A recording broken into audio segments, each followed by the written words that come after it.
കേന്ദ്ര കാലാവസ്ഥാ വകുപ്പ് അടുത്ത 5 ദിവസത്തേക്കുള്ള മഴ സാധ്യത അറിയിപ്പ് പുറത്തുവിട്ടു. കേരളത്തിൽ അതിതീവ്ര മഴ സാധ്യതയുള്ളതിനാൽ 2 ജില്ലകളിൽ ഇന്ന് റെഡ് അലേർട്ട് പ്രഖ്യാപിച്ചു. ഇതേ തുടർന്ന് വിദ്യാഭ്യാസ സ്ഥാപനങ്ങൾക്കും അവധി പ്രഖ്യാപിച്ചതായി ജില്ലാ കളക്ടർ അറിയിച്ചു. വയനാട്, കോഴിക്കോട് ജില്ലകളിൽ ഇന്ന് റെഡ് അലേർട്ട് പ്രഖ്യാപിച്ചു. അതേസമയം മലപ്പുറം, കണ്ണൂർ, കാസർഗോഡ് ജില്ലകളിൽ ഇന്ന് ഓറഞ്ച് അലേർട്ടും പ്രഖ്യാപിച്ചിട്ടുണ്ട്.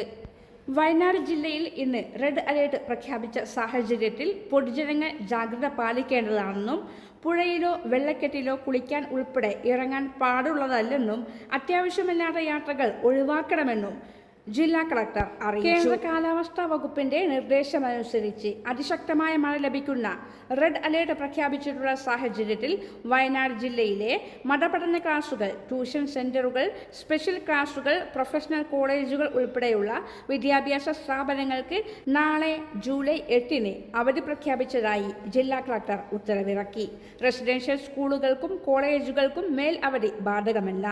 ദുരിതാശ്വാസ ക്യാമ്പുകളായി പ്രവർത്തിക്കുന്ന സ്കൂളുകൾക്ക് മാത്രം ജൂലൈ 8-ന് ശേഷം ഇനിയൊരു അറിയിപ്പ് ഉണ്ടാകുന്നതുവരെ അവധി തുടരുന്നതാണ്.